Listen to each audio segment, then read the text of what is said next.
ഭക്തിസാന്ദ്രമായി ശബരിമല സന്നിധാനം പുലർച്ചെ 3 മണിക്ക് നട തുറന്നു. ഇന്നലെ 60,000-ഓളം ഭക്തരാണ് ശബരിമലയിലേക്ക് എത്തിയത്.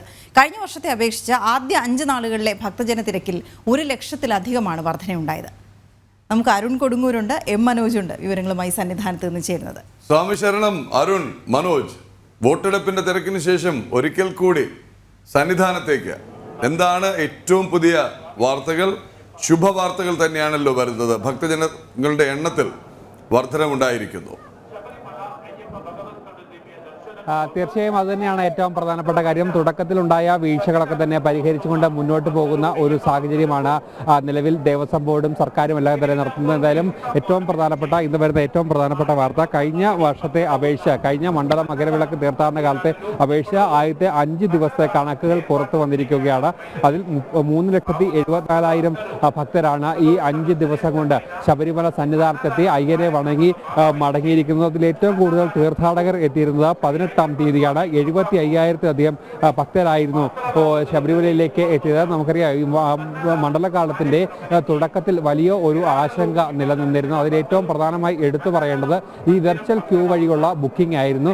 70,000 ഭക്തർക്ക് മാത്രം വെർച്വൽ ക്യൂ വഴി ബുക്ക് ചെയ്യാനുള്ള ഒരു സംവിധാനമായിരുന്നു ദേവസ്വം ബോർഡിന്റെ ഭാഗത്തു നിന്നും ഉണ്ടായിരുന്നത്. അതിനുശേഷം ഹൈന്ദവ സംഘടനകളുടെ അതിശക്തമായ പ്രതിഷേധത്തെ തുടർന്നാണ് സ്പോട്ട് ബുക്കിംഗ് എന്നൊരു സംവിധാനം വീണ്ടും ആരംഭിക്കാനായി ദേവസ്വം ബോർഡ് തീരുമാനിക്കുകയും ചെയ്തത്. ഒരു ദിവസം 10,000 ഭക്തർക്ക് കൂടി ബുക്ക് ചെയ്യാനുള്ള ഒരു അവസരത്തിലേക്ക് വന്നു. എന്തായാലും ആദ്യത്തെ 5 ദിവസത്തെ കണക്കുകൾ നോക്കുമ്പോൾ 1 ലക്ഷത്തിലധികം തീർത്ഥാടകർ സന്നിധാനത്തേക്ക് കഴിഞ്ഞ തവണത്തെ അപേക്ഷ അധികമായി എത്തിയെന്നതാണ് ഏറ്റവും പ്രധാനപ്പെട്ട വാർത്ത. സാധാരണയായി എല്ലാ മണ്ഡലകാലത്തും ലക്ഷക്കണക്കിന് ഭക്തജനങ്ങൾ ഇങ്ങോട്ടേക്ക് എത്തുമ്പോൾ അത്തരത്തിൽ ഓൺലൈൻ സംവിധാനങ്ങളൊന്നും ഇല്ലായിരുന്നു. പക്ഷേ ദർശനം നടത്തി ഭക്തർ തിരിച്ചു പോകും. എന്നാൽ ഇത്തവണ ഓൺലൈൻ സംവിധാനത്തിൽ 70,000 ആക്കി ചുരുക്കിയതിൽ വലിയ പ്രതിഷേധം, നേരത്തെ സൂചിപ്പിച്ചതുപോലെ തന്നെ ആ വലിയ പ്രതിഷേധം ഉണ്ടായി. തുടർന്ന് അത് വർദ്ധിപ്പിക്കുവാനുള്ള ഒരു മുന്നൊരുക്കം നടത്തുന്നുണ്ട് എന്നാണ് നമുക്ക് അറിയാൻ സാധിച്ചത്. എന്തായാലും അത്തരത്തിൽ ഭക്തർക്ക് അനുകൂലമായിട്ടുള്ള നിലപാട് ദേവസ്വം ബോർഡ് സ്വീകരിക്കുകയാണെങ്കിൽ അത് ഭക്തർക്ക് സൗകര്യപ്രദമായിരിക്കും. എന്തായാലും നിരവധി ഭക്തജനങ്ങളാണ് ഇന്ന് പുലർച്ചെ മുതൽ എത്തിക്കൊണ്ടിരിക്കുന്നത്. ഓരോ നാളുകളിലും ഭക്തജന തിരക്ക് അങ്ങനെ വർദ്ധിച്ചു വരികയാണ്. നേരത്തെ സൂചിപ്പിച്ചു, കഴിഞ്ഞ മണ്ഡലകാലം അതിനെ അപേക്ഷിച്ച് ഈ ആദ്യ 5 നാളുകളിൽ 1 ലക്ഷത്തിലധികം ഭക്തജനങ്ങൾ ഇങ്ങോട്ടേക്ക് എത്തുന്നു. അപ്പോൾ സ്വാഭാവികമായും എല്ലാ നാടുകളിൽ നിന്നും അയ്യപ്പ വിശ്വാസികൾ ഈ ഒരു മണ്ഡലകാലം കാത്തിരുന്നുകൊണ്ട് വ്രതം നോറ്റുകൊണ്ട് ഇങ്ങോട്ടേക്ക് എത്തുകയാണ്. എന്തായാലും ഭക്തിസാന്ദ്രമായിട്ടുള്ള ഒരു അന്തരീക്ഷം തന്നെയാണ് രാവിലെ ഈ സന്നിധാനത്ത് നിൽക്കുന്ന സമയം. നമുക്ക് കാലാവസ്ഥയും അതുതന്നെയാണ്.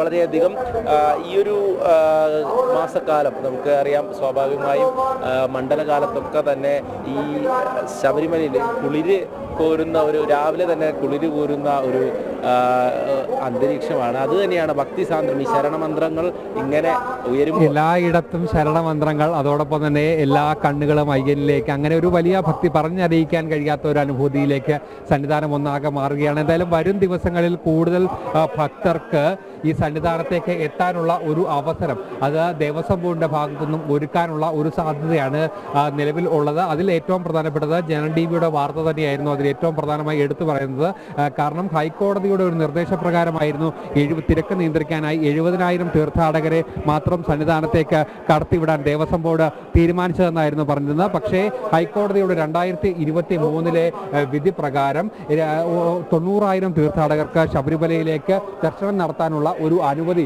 ഹൈക്കോടതി നൽകിയിരുന്നു.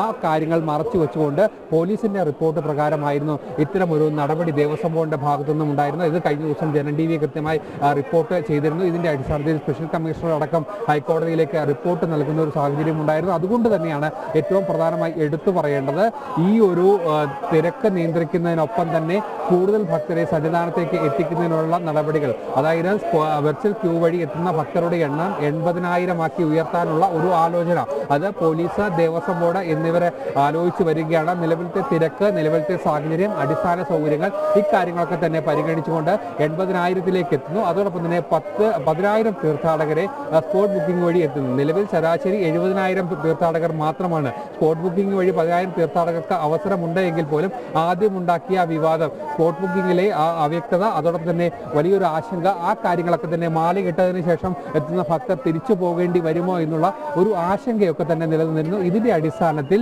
ഈ സ്പോട്ട് ബുക്കിങ്ങിലൂടെ എത്തുന്ന തീർത്ഥാടകരുടെ എണ്ണത്തിൽ കുറവുണ്ടായിരിക്കുന്നു എന്നതാണ് ഏറ്റവും പ്രധാനപ്പെട്ട കാര്യം. കാരണം അത്ര ഒരു വലിയ ദുരനുഭവമായിരുന്നു കഴിഞ്ഞ തവണ ഉണ്ടായിരുന്നത്. മാലയിട്ട് ഇരുമുടിയുമായി നെയ്ത്തേങ്ങയുമായി ഭഗവാനെ കാണാൻ എത്തുന്നവർ വഴിയിലെത്തി മടങ്ങേണ്ട ഒരു സാഹചര്യത്തിലേക്ക്, മറ്റു ക്ഷേത്രങ്ങളിൽ പോയി നെയ്യഭിഷേകം നടത്തി മടങ്ങേണ്ട ഒരു സാഹചര്യത്തിലേക്ക്, അത്തരമൊരു ദുരവസ്ഥയിലേക്കൊക്കെ തന്നെ വന്നിരുന്നു. അത് തിരക്കായിരുന്നു ആ കാര്യങ്ങൾക്കൊക്കെ തന്നെ ഉണ്ടായിരുന്നത്. പത്തനംതിട്ടയിലും എരുമേലിയിലും പമ്പയിലും നിലയ്ക്കലും എല്ലാം തന്നെ ഭക്തരെ തടഞ്ഞിടുന്ന ഒരു സാഹചര്യങ്ങളൊക്കെ തന്നെ ഉണ്ടായിരുന്നു. ആ ഒരു അനുഭവം മുന്നിൽ വെച്ചുകൊണ്ട് തന്നെയാണ് ഈ സ്പോട്ട് ബുക്കിങ്ങിലൂടെ ഈ തീർത്ഥാടകരുടെ എണ്ണം കുറയാനുള്ള ഒരു പ്രധാന കാരണമായാണ് ദേവസ്വം ബോർഡ് വിലയിരുത്തുകയും ചെയ്യുന്നത്. ഇതിൽ മറ്റൊരു കാര്യം, അതായത് നേരത്തെ സൂചിപ്പിച്ചതുപോലെ തന്നെ കൂടുതൽ ഭക്തർക്ക് ഇങ്ങോട്ടേക്ക് എത്തുവാൻ വേണ്ടിയിട്ടുള്ള അനുമതി നൽകിയിട്ടുണ്ടായിരുന്നു. പക്ഷേ അതിനെ ചുരുക്കിയ ഒരു നടപടി, അത് എടുത്തു പറയേണ്ട കാര്യം അടിസ്ഥാന സൗകര്യങ്ങൾ തന്നെയാണ്. കാരണം കൂടുതൽ ഭക്തജനങ്ങൾ ഇങ്ങോട്ടേക്ക് എത്തിക്കഴിഞ്ഞാൽ അടിസ്ഥാന സൗകര്യങ്ങൾ പോരാതെ വരും എന്നുള്ള ഒരു ആശങ്ക ദേവസ്വം ബോർഡിന് ഉണ്ട്. അതുകൊണ്ട് തന്നെയാണ് ഇത്തരത്തിൽ, അതായത് തിരക്ക് നിയന്ത്രിക്കുക എന്നുള്ള പേരിൽ ഭക്തജനങ്ങൾ ഇങ്ങോട്ടേക്ക് എത്തുന്നതിന്റെ എണ്ണം കുറയ്ക്കുക എന്നുള്ള കാര്യത്തിലോട്ട് പോയത്. എന്തായാലും അതിനൊരു മാറ്റം വരും എന്ന് തന്നെയാണ്. എന്തായാലും ഈ ഒരു ഭക്തജന തിരക്ക് നമുക്ക് ഓരോ ദിവസവും കാണുവാൻ സാധിക്കും. ഇനിയും ലക്ഷക്കണക്കിന് ഭക്തജനങ്ങളാണ് അയ്യനെ ദർശിക്കുവാൻ വേണ്ടി കാത്തിരിക്കുന്നത്. ആ വ്രതം നോറ്റുകൊണ്ട് മാലയണിഞ്ഞുകൊണ്ട് ശബരിമലയിലേക്ക് മലചവിട്ടി, ആ 18 പടി ചവിട്ടി അയ്യന്റെ തിരുമുമ്പിലേക്ക് എത്തുവാൻ വേണ്ടിയുള്ള കാത്തിരിപ്പിലാണ്. എന്തായാലും ഈ ഒരു മണ്ഡലകാലം അത് വളരെയധികം ഭക്തിസാന്ദ്രമായ അന്തരീക്ഷത്തിൽ തന്നെയാണ് ശബരിമലയിലേക്ക് എത്തുന്ന ഓരോ ഭക്തജനങ്ങളെയും, ഇരുമുടിക്കെട്ടുമായി ശരണമന്ത്രങ്ങൾ ഉരുവിട്ടുകൊണ്ട് എത്തുന്ന ഓരോ ഭക്തജനങ്ങളെയും നമുക്ക് പിന്നിൽ കാണുവാൻ സാധിക്കും. കുഞ്ഞു മാളികപ്പുറങ്ങൾ, കുഞ്ഞയ്യപ്പന്മാർ, അതോടൊപ്പം തന്നെ മുതിർന്നവരുമൊക്കെ ഇങ്ങോട്ടേക്ക് എത്തുന്നു. ഒരേ വികാരം, ഒരേ ലക്ഷ്യം, അയ്യനെ ദർശിക്കുക എന്നുള്ള ഒരു ലക്ഷ്യത്തോടു കൂടി ഈ മലചവിട്ടി ഇങ്ങോട്ടേക്ക് എത്തുന്നവരാണ്. അവർക്ക് വേണ്ടി തന്നെയാണ് നേരത്തെ സൂചിപ്പിച്ചതുപോലെ അടിസ്ഥാന സൗകര്യങ്ങളായാലും സുഗമമായിട്ടുള്ള ഒരു ദർശനം ഒരുക്കുവാനും അധികൃതർ തയ്യാറാവണമെന്ന് ആവശ്യപ്പെടുന്നത്.